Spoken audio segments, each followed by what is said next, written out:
سلام على عباده الذين اصطفى أما بعد أعوذ بالله من الشيطان الرجيم بسم الله الرحمن الرحيم واضرب لهم مثل الرجلين جعلنا لأحدهما جنتين من أعناب وحففناهما بنخل وجعلنا بينهما زرعا كلتا الجنتين آتت أكلها ولم تظلم منه شيئا وفجرنا خلالهما نهرا وكان له ثمر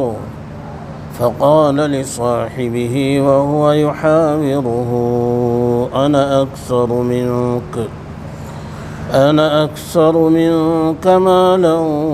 وأعز نفرا ودخل جنته وهو ظالم لنفسه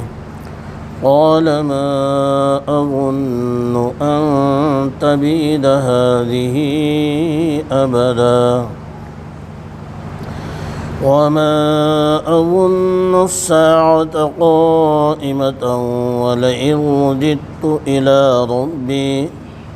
لأجدن خيرا منها منقلبا قال له صاحبه وهو يحاوره أكفرت بالذي خلقك من تراب ثم من نطفة ثم سواك رجلا لكن هو الله ربي ولا أشرك بربي أحدا ولولا إذ دخلت جنتك قلت ما شاء الله لا قوة إلا بالله إن ترني أنا أقل منك مالا وولدا فعسى ربي أن يؤتيني خيرا من جنتك ويرسل عليها حسبانا من السماء فتصبح صعيدا زلقا أو يصبح ماؤها غورا فلن تستطيع له طلبا وأحيط بثمره فأصبح يقلب كفيه على ما أنفق فيها وهي خاوية على عروشها ويقول يا ليتني لم أشرك بربي أحدا ولم تكن له فئة ينصرونه من دون الله وما كان منتصرا هنالك الولاية للحق هو خير ثوابا وخير عقبا۔ ان آیات میں اللہ تعالیٰ نے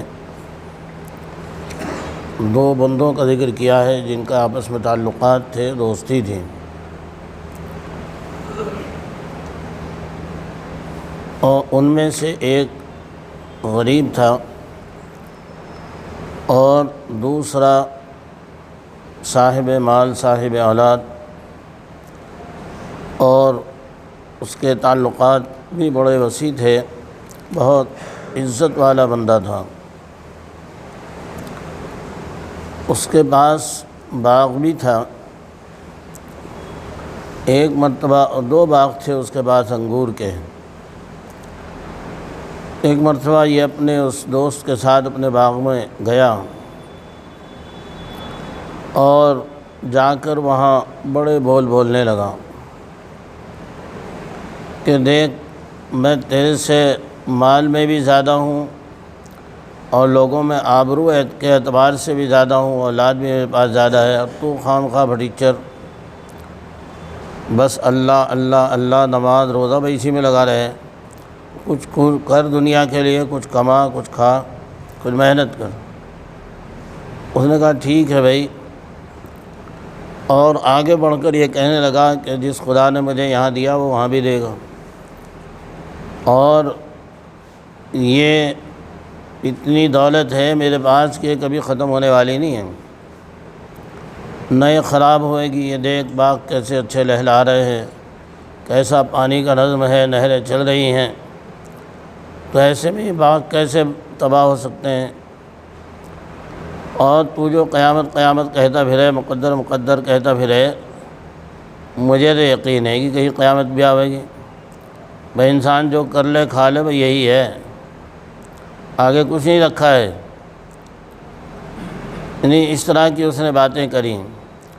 اور اگر تیرے کہنے کے مطابق قیامت آ بھی گئی تو وہاں بھی میں اس سے اچھا وہاں ملے گا مجھے۔ اس کے ساتھی نے کہا کہ دیکھ بھائی ایسی باتیں نہیں کرا کرتے،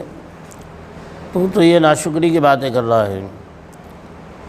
اور اپنے اس رب سے ناشکری کر رہا ہے جس نے تجھے مٹی سے پھر نطفے سے بنایا،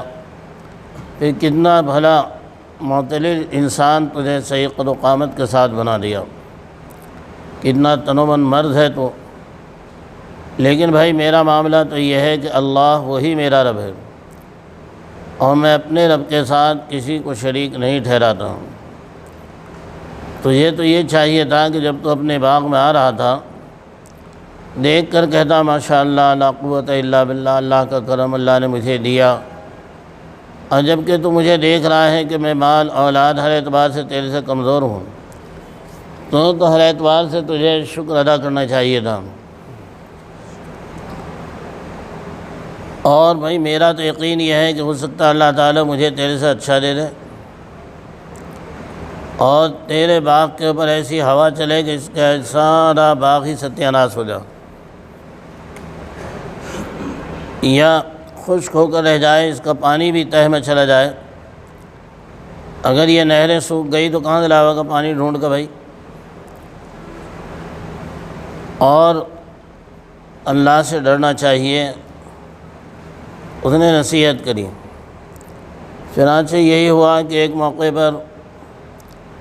تیز گرم ہوا چلی اور اس کا سارا باغ پھک گیا، اور پانی نہروں کا وہ بھی خشک ہو گیا گرمی کی شدت سے۔ اب وہاں کھڑا ہوا، ہاتھوں کو الٹ رہا پلٹ رہا کہ میری تو پونجی بھی چلی گئی،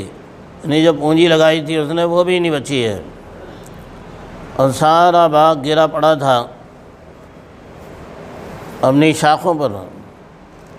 اب وہ کہہ رہا ہے کہ کاش میں نے شرک نہ کیا ہوتا اپنے رب کے ساتھ، اور اب اس کی کوئی جماعت اس کے لیے مدد کے واسطے نہیں آئی، اللہ کے سوا کوئی ہے بھی نہیں جو مدد کر سکے۔ یہاں بھی اور وہاں بھی اختیار اسی کا چلتا ہے، یہ تو دنیا میں اس کے ساتھ ہوا اور نہ آخرت میں ہوگا، کہ وہاں آدمی خالی کھڑا رہ جائے گا، اور جن دوستوں پر وہ بھروسہ کرتا رہا وہ سارے دوست کوئی اس کے کام نہیں آنے کے ہیں۔ تو اللہ رب العزت نے یہ واقعہ بتلایا، تو یہ ان دوستوں کا تذکرہ ہے، لیکن بتانا ہمیں یہ ہے کہ اگر ہم تنگی کے حالات میں ہیں تو بھی اللہ کا شکر ادا کریں، کبھی اللہ سے اپنی آس اور امید نہ توڑیں۔ آج نہیں تو کل وہ حالات بدلنے پر قدرت رکھتا ہے، ہر حال میں اس سے آس اور امید لگا کر رکھیں اور شکر کی زندگی گزاریں، اور اگر اللہ نے نوازا ہے تو پھر اس کا شکر ادا کرتے رہیں، اپنی مال، اپنی اولاد، مال اور اپنی جائیداد وغیرہ کو دیکھ کر کہیں ماشاءاللہ یہ سب اللہ کا اپنا فضل ہے، اس کا کرم ہے، ورنہ ہم اس قابل نہیں تھے۔ یہی فرق ہوتا ہے ایک مومن میں اور ایک کافر میں۔ کافر اپنی ساری محنت کو اپنی طرف منسوب کرتا ہے۔ چنانچہ قارون کو اللہ تعالیٰ نے دولت دی تو اس نے یہ کہا انما اوتیتہ علی علم عندی، کہ بھئی یہ تو میری اپنی کمائی ہے، میری تدبیریں ہیں، اور میں نے جو اپنا محنت کی ہے، تگ و دو کی ہے، اس کا نتیجہ ہے۔ میرے پاس جو بصیرت ہے دوسروں پر نہیں ہے، اس لیے میں اپنے مال میں اور اپنے کاروبار میں بڑھتا اور ترقی کرتا چلا گیا، یعنی اللہ کا کوئی تذکرہ ہی نہیں ہے۔ ایسے ہی فرعون، اس نے بھی یہی دعوے کرے کہ الیس لی ملک مصر وہذہ الانہار تجری من تحتی، یہ ملک مصر میرا ہے، یہ نہریں میرے ماتحت بہہ رہی ہیں، اور میں تو اپنے علاوہ تمہارا کوئی معبود جانتا ہی نہیں ہوں۔ اسے بھی حکومت دولت ملی، اس نے بھی یہی غرور کیا۔ لیکن سلیمان علیہ السلام ہیں، انہوں نے جب اللہ کی قدرت اور کبریائی کو دیکھا تو فوراً کہا ھذا من فضل ربی، یعنی ایک ہی مجلس میں ان کے ایک وزیر نے جو جنات میں سے تھا، پلک جھپکتے ہی جو اس زمانے کی ایک بہت بڑی بادشاہ خاتون تھی ملکہ ابلیس بلقیس، اس کا تخت لا کر کے برابر میں رکھ دیا۔ تو اس حکومت پر کہ اتنا عظیم الشان اہل علم جن کے پلک جھپکتے ہی لا کر رکھ دیا آپ کے تسلط میں، قبضے میں، تصرف میں، اس کو اپنی قدرت اپنی طاقت نہیں کہا بلکہ کہا ھذا من فضل ربی۔ اور ایک جگہ جب چونٹی سے آپ کی گفتگو ہوئی اور چونٹی نے کا وہ پیغام جو اس نے اپنی چونٹیوں کو دیا تھا، کہا گیا ہے اپنے اپنے بلوں میں چلی جاؤ، کہیں سلیمان علیہ السلام ان کا لشکر تمہیں کچل نہ ڈالے۔ وہاں بھی حضرت سلیمان علیہ السلام نے یہ کہا کہ یہ سب میرے رب کا فضل ہے، رب اوزعنی ان اشکر نعمتک التی انعمت علی وعلی والدی وان اعمل صالحا ترضاہ۔ یہ سب اللہ نے میرے ماں باپ پر اس لیے کیا کرم کہ میں شکر ادا کروں اور ایسے کام کروں جن سے اللہ راضی ہو۔ تو مومن بندہ جتنی عطا اس کے اوپر ہوتی رہتی ہے، اتنی ہی اس کے اندر عبدیت، اللہ کے شکر کا جذبہ اور نیکی اس کے اندر بڑھتی چلی جاتی ہے، اور ناشکرہ اور کافر جتنی عطا بخشش ہوتی ہے اتنا غرور اس کے اندر بڑھتا چلا جاتا ہے۔ تو اللہ تعالیٰ ان دونوں کا واقعہ بتلاتے ہیں، ذکر کر کے بتلا رہے ہیں کہ جو بھی کچھ عطا اور بخشش ہے وہ سب ہمارا کمال ہے، ہمارا دیا ہوا ہے، اور ہم جب جیسے دینا جانتے ہیں ویسے ہی ہم لینا بھی جانتے ہیں۔ ایک مرتبہ ایک بندہ ایک چوراہے پر کھڑا ہوا بڑے غرور کی باتیں کر رہا تھا، اپنے ساتھی سے کہہ رہا تھا کہ یار تجھے ہر وقت یہی پڑی رہے کہ کہاں سے آئے گا، کیا ہوگا، کیسے ہوگا، ہر وقت تیرے خرچے ہی پورے نہیں ہوتے، ہر ایک میں ہوں، میرا دیکھ میں تو یہ سوچتا ہوں کہ کہاں لگاؤں، میرے پاس اتنی دولت ہے، مجھے لگانے کی رکھنے کی جگہ نہیں ملتی ہے۔ بڑے غرور کی باتیں کر رہا تھا۔ اچانک پھر یہ ہوا، حالات میں تبدیلی آئی، اور سال نہیں بدلا ہے کہ اسی چوراہے پر جہاں کھڑا ہوا وہ غرور کی باتیں کر رہا تھا، اس کی ساری دولت لٹی، بیوی بچے اس سے جدا ہو گئے، اور اسی چوراہے پر کھڑا ہوا 1 سال کے بعد بھیک مانگ رہا تھا۔ تو یہ اللہ تعالیٰ کی قدرت ہے۔ بندے کا تو کام یہ ہے کہ ہر حال میں وہ اپنے اللہ کی اطاعت فرمانبرداری میں لگا رہے، اور جو اس نے دیا ہے اس پر شکر ادا کرے، اور اگر کبھی محسوس کر رہا ہے تو شکوہ نہ کرے، صبر کے ساتھ اس پر راضی رہے۔ اللہ تعالیٰ تھوڑی آزمائش کے بعد پھر راہیں کھول دیتا ہے۔ ان آیات کا خلاصہ تفسیر ترجمے کے ساتھ یہ ہے، اور آپ دنیا کی بے ثباتی اور آخرت کی پائیداری ظاہر کرنے کے لیے اے پیغمبر صلی اللہ علیہ وسلم 2 شخصوں کا حال جن میں باہم دوستی کا تعلق تھا بیان کیجیے، تاکہ کفار کا خیال باطل ہو جائے اور مسلمانوں کو تسلی ہو۔ ان 2 شخصوں میں سے ایک کو جو کہ بددین تھا، ہم نے 2 باغ انگور کے دے رکھے تھے، اور دونوں باغوں کا کھجور کے درختوں سے احاطہ بنا رکھا تھا، یعنی اس کی جو نور لگی ہوئی تھی کناروں پر وہ کھجور کے درختوں سے تھی، اور باغ جو تھے وہ انگور کے باغ تھے۔ اور ان دونوں باغوں کے درمیان میں کھیتی بھی لگا رکھی تھی، اور دونوں باغ اپنا پورا پھل دیتے تھے اور کسی کے پھل میں ذرا بھی کمی نہ رہتی تھی،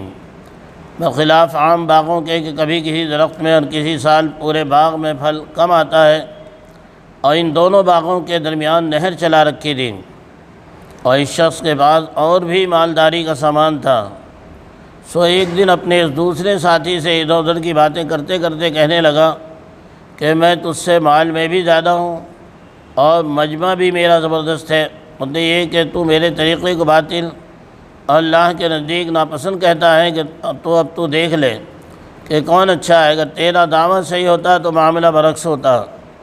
کیونکہ دشمن کو کوئی نوازا نہیں کرتا اور دوست کو کوئی نقصان نہیں پہنچاتا، یعنی وہ اسے اللہ تعالیٰ کی دوستی اور اس کی نوازش سمجھ رہا تھا، جبکہ اللہ تعالیٰ کا جو معاملہ ہے دیتا ہے نہیں دیتا، دونوں حالوں میں اس کا امتحان اور آزمائش چل رہی ہے۔ وہ کبھی دے کر آزماتا ہے اور کبھی لے کر آزماتا ہے۔ یہ دنیا امتحان گاہ ہے،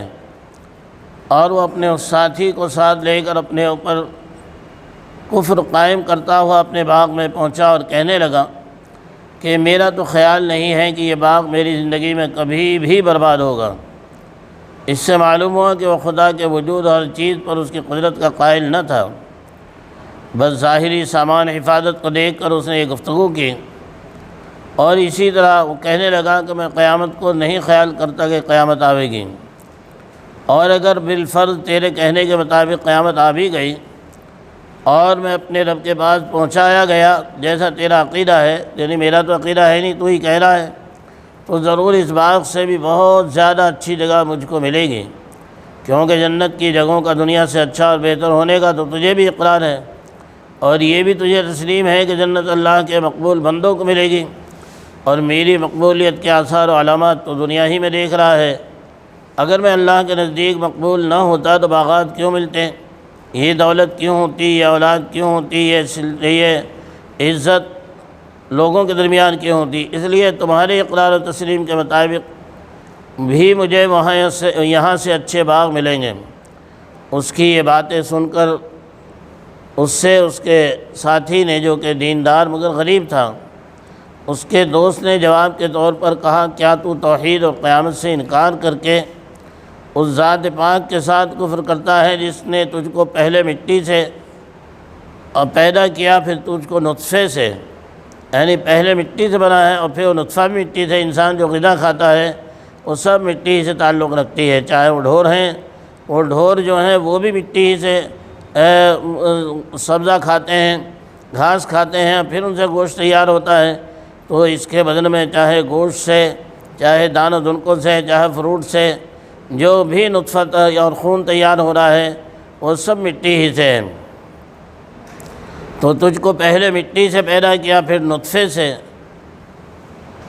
جو تیرے رحم مادر میں بنایا، پھر تجھ کو صحیح سالم آدمی بنایا، اس کے باوجود تو توحید اور قیامت سے انکار اور کفر کرتا ہے، تو کیا کر۔ لیکن میں تو یہ عقیدہ رکھتا ہوں کہ وہ یعنی اللہ تعالیٰ میرا رب اور میں حقیقی ہے، اور میں اس کے ساتھ کسی کو شریک نہیں ٹھہراتا۔ اور جب اللہ تعالیٰ کی توحید اور قدرت مطلقہ ہر چیز پر ثابت ہے، اور اس کے نتیجے میں یہ کچھ بعید نہیں کہ باغ کی ترقی اور حفاظت کے تیرے سارے اسباب و سامان کسی وقت بھی بیکار اور معطل ہو جائیں اور باغ برباد ہو جائے، اس لیے تجھے لازم تھا کہ تو اللہ پر نظر کرتا۔ تو جس وقت اپنے باغ میں پہنچا تھا تو نے یوں کیوں نہ کہا کہ جو اللہ کو منظور ہوتا ہے وہی ہوتا ہے، ماشاء اللہ کہتا، اور بغیر خدا کی مدد کے کسی میں کوئی قوت نہیں ہے۔ جب تک اللہ چاہے گا یہ باغ قائم رہے گا، اور جب چاہے گا ویران ہو جائے گا۔ اگر تو مجھ کو مال اور اولاد میں کمتر دیکھتا ہے تو اس سے تجھ کو اپنے مقبول ہونے کا شبہ پڑ گیا، تو مجھ کو وقت نزدیک معلوم ہوتا ہے کہ میرا رب مجھ کو تیرے باغ سے اچھا باغ دے دے، خواہ دنیا ہی میں یا آخرت میں، اور اس تیرے باغ پر کوئی تقدیری آفت آسمان سے بھیج دے جس سے وہ باغ دفعتاً ایک صاف چٹیل میدان ہو کر رہ جائے، یا اس سے اس کا پانی جو نہر میں جاری ہے بالکل اندر زمین میں اتر کر خشک ہو جائے، پھر تو اس کو دوبارہ لانے اور نکالنے کی کوشش بھی نہ کر سکے۔ یہاں اس دیندار ساتھی نے اس بے دین کے باغ کا تو جواب دے دیا، مگر اولاد کے متعلق کچھ جواب نہیں دیا، اس وجہ سے کہ اولاد کی کثرت جب ہی بھلی معلوم ہوتی ہے جب اس کی پرورش کے لیے مال موجود ہو، ورنہ الٹا وبال بن جاتی ہے۔ حاصل کلام کا یہ ہوا کہ تیرے بدعقیدہ ہونے کے سبب یہ تھا، تجھے دنیا میں اللہ نے دولت دے دی، اس کو تو نے اپنی مقبولیت کی علامت سمجھ لیا، اور میرے پاس دولت نہ ہونے سے مجھ کو غیر مقبول سمجھ لیا، تو دنیا کی دولت و ثروت کو مقبولیت عند اللہ کا مدار سمجھ لینا ہی بڑا دھوکہ اور غلطی ہے۔ دنیا کی نعمتیں تو رب العالمین سانپوں، بچھوؤں اور بھیڑیوں، بدکاروں سبھی کو دیتے ہیں، اصل مدار مقبولیت کا آخرت کی نعمتوں پر ہے جو ہمیشہ باقی رہنے والی ہے، اور دنیا کی نعمتیں سب زوال پذیر ہیں۔ اور اس گفتگو کے بعد واقعہ یہ پیش آیا کہ اس شخص کے سامان کو تو آفت نے گھیرا، بس اس نے جو باغ پر خرچ کیا تھا اس پر ہاتھ ملتا رہ گیا، اور وہ باغ اپنی ٹٹیوں پر گرا ہوا پڑا تھا، اور کہنے لگا کیا خوب ہوتا ہے کہ میں اپنے رب کے ساتھ کسی کو شریک نہ ٹھہراتا۔ اس سے معلوم ہوا کہ باغ پر آفت آنے سے وہ یہ سمجھ گیا کہ یہ وبال کفر و شرک کی وجہ سے ہے، اگر کفر نہ کرتا تو اول یہ آفت ہی شاید نہ آتی، اور آ بھی جاتی تو اس کا بدلہ آخرت میں ملتا۔ اب دنیا و آخرت دونوں میں خسارہ ہی خسارہ ہے، مگر صرف اتنی حسرت و افسوس سے اس کا ایمان ثابت نہیں ہوتا، کیونکہ یہ حسرت و ندامت تو دنیا کے نقصان کی وجہ سے ہوئی، آگے اللہ کی توحید اور قیامت کا اقرار جب تک ثابت نہ ہو اس کو مومن نہیں کہہ سکتے، اور اس کے پاس ایسا کوئی مجمع نہ ہوا جو خدا کے سوا اس کی مدد کرتا،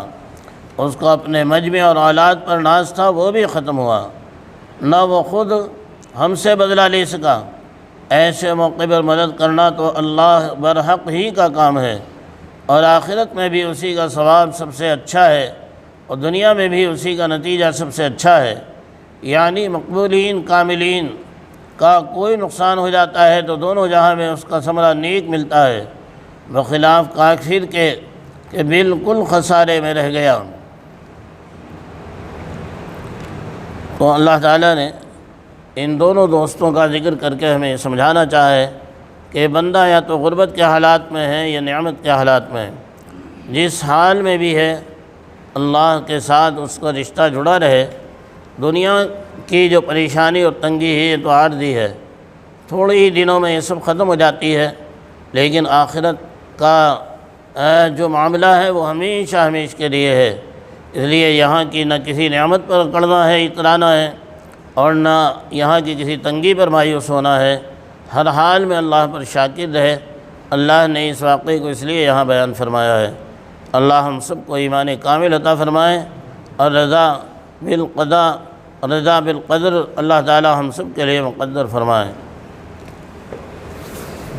الحمدللہ رب العالمین والعاقبۃ للمتقین والصلاة والسلام علی سید الانبیاء والمرسلین وعلی آلہ واصحابہ الطیبین الطاہرین۔ یا ربی صلی وسلم دائما ابدا علی حبیبک خیر الخلق کلہم۔ اے اللہ، ہم آپ کے عاجز و مسکین بندے آپ کے دربار میں حاضر ہیں، پیارے اللہ کرم کی نگاہ ڈال دیجئے، ہمارے اس کے پڑھنے کو اور کہنے سننے کو قبول کر لیجئے۔ اے اللہ، اس کی برکت سے ہماری زندگیوں میں انقلاب برپا کر دیجئے، ایمان کامل دے دیجئے، اپنی رضا دے دیجئے، محبت بھرا کہ ماحول دے دیجئے۔ پیارے اللہ، اس وقت جو اس ہمارے دیار میں بیماری کا ایک سلسلہ چل رہا ہے، اے اللہ اس بیماری سے یا یہ ظالموں کا چھوڑا ہوا وائرس ہے، اے اللہ اس سے اللہ امت کی حفاظت کر دیجئے، پوری عالم انسانیت کی حفاظت کر دیجئے۔ اے اللہ جن ظالموں نے یہ وائرس چھوڑا اور بنایا ہے، اے اللہ ان ظالموں کو کیفر کردار تک پہنچا دیجئے۔ اے اللہ کرم کا معاملہ کر دیجئے، تمام بیماروں کو صحت و شفا دے دیجئے۔ حضرت مولانا نور عالم خلیل امینی، حضرت دامت برکاتہم اور مولانا محمود مدنی صاحب، حاجی عبدالعزیز صاحب اور اے عمران صاحب اور بھی جن لوگوں نے اپنے جن عزیزوں کے لیے کہا ہے، مولانا ارمان صاحب دہلی میں، اے اللہ سب کو صحت و شفا دے دیجیے، اے اللہ کرم کی نگاہ ڈال دیجیے، صحت اور عافیت دے دیجیے، ظاہری باطنی جسمانی روحانی ہر طرح کی بیماریوں سے اپنے تمام مریض بندے بندیوں کو صحت و شفا دے دیجیے، بے روزگاروں کو روزگار دے دیجیے، کرم کی نگاہ ڈال دیجیے، ہر خیر دے دیجیے، ہر شر سے بچا لیجیے، جب تک بھی جئیں تیری اطاعت، تیری محبت، تیری فرمانبرداری کے ساتھ پیارے نبی صلی اللہ علیہ وسلم کے نقش قدم پر چل کر جینا مقدر فرما، جب وقت آئے تو کامل ایمان پر خاتمہ عطا فرما۔ سبحان ربک رب العزت عما یصفون وسلام علی المرسلین والحمد للہ رب العالمین۔